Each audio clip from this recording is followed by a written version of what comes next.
আজকের এই জনসভা কি প্রমাণ করে? সদকের মাটি বিএনপির ঘাঁটি, সদকের মাটি বিএনপির ঘাঁটি, সদকের মাটি দেশনেত্রী বেগম খালেদা জিয়ার ঘাঁটি, সদকের মাটি তারেক রহমানের ঘাঁটি, সদকের মাটি আনসার প্রমাণিকের ঘাঁটি, সদকের মাটি লুৎফর রহমানের ঘাঁটি, সদকের মাটি খন্দকার মুস্তাফিজুর রহমান তুহিনের ঘাঁটি। ঠিক না পেয়েছে? প্রিয় নেতৃবৃন্দ, এখানে যারা আছেন দীর্ঘ 17 বছর কি কেউ ভোট দিতে পেরেছেন? হাত তোলেন। পেরেছেন? কেউ পেরেছেন? আমি তো দিতে পারি নাই, আপনি পেরেছেন। ইনশাল্লাহ ফ্যাসিস্ট সরকার পতন হয়েছে। আগামী দিনের রাষ্ট্রনায়ক, বাংলাদেশের ভবিষ্যৎ জনাব তারেক রহমানের নেতৃত্বে আগামী সংসদ নির্বাচনে, সুন্দর সুষ্ঠু নির্বাচনে আপনারা ভোটাধিকার দেওয়ার জন্য তো প্রস্তুত? আপনারা প্রস্তুত থাকেন। আগামী 1 থেকে 1.5 মাসের ভিতর আমাদের প্রিয় নেতা, আমাদের অভিভাবক, আগামী দিনের রাষ্ট্রনায়ক, যাকে প্রকৃত ফ্যাসিস্ট সরকার 17 বছর নির্বাচনে রেখেছে, তারেক রহমান আগামী 1 থেকে 1.5 মাসের ভিতর বাংলাদেশে আসবে। সেই দিন প্রমাণ হবে বাংলাদেশের মাটি বিএনপির ঘাঁটি, বাংলাদেশের মাটি তারেক রহমানের ঘাঁটি।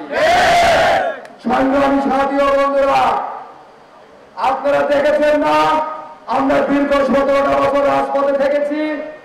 সদকের বেশিরভাগ নেতা কর্মীর চেহারা আমি দেখতে পাচ্ছি, যারা আমার সাথে, আমার বাবার সাথে, লুৎফর রহমানের সাথে, খন্দকার মুস্তাফিজুর রহমান তুহিন সাহেবের সাথে দিন নাই রাত নাই অক্লান্ত পরিশ্রম করে বাংলাদেশের খুলনা, রাজশাহী, ঢাকা প্রত্যেকটা জায়গায় আপনারা আন্দোলন সংগ্রাম করেছেন। আপনারাই প্রকৃত বিএনপি, আপনারা নির্যাতিত বিএনপি। এখন অনেকে এসে নব্য বিএনপি সাজতে যাচ্ছে, কি ঠিক না? ওই নব্য বিএনপিকে আমি হুঁশিয়ার করে বলতে চাই, বিএনপি করেন ঠিক আছে বাবা, এসআরএসপিএস রেকর্ডটা একটু নিয়ে আসেন, আমরা দেখতে চাই। কত বড় বিএনপি হয়েছে, যারা মামলা খেয়েছে, হামলা খেয়েছে, তাদের বাদ দিয়ে তো হবে না। আপনারা আসেন, নবাগতদেরকে আমরা ওয়েলকাম করি। আমরা ওয়েলকাম করবো না তা না, কারণ বিএনপি একটি বৃহৎ দল, এই দল করার অধিকার সকলের আছে, সাধারণ মানুষেরও আছে। কিন্তু 5 আগস্টের আগে আর পরে, কি ঠিক না বেবি? পার্থক্যটা ওখানেই আমার সাথে মতের অমিল তাদের আমি মেনে নিতে পারবো না। আমার বিরোধের ওখানে অমিল আছে। সেজন্য আপনাদেরকে বলি, আপনারা চোখ কান খোলা রেখে সজাগ থাকবেন। আরেকটি আন্দোলন হয়তো আমাদের নেতা ডাক দিতে পারেন, যে কোনো মুহূর্তে, যে কোনো পরিস্থিতিতে, যে কোনো সময়।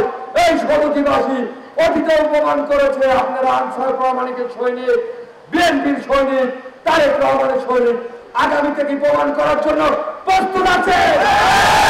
ধন্যবাদ জানিয়ে আজকের জনসভাকে সফল করার জন্য আমার পক্ষ থেকে, আমার প্রাণপ্রিয় সংগঠন যুব দলের পক্ষ থেকে ধন্যবাদ জানিয়ে আমার বক্তব্য শেষ করছি।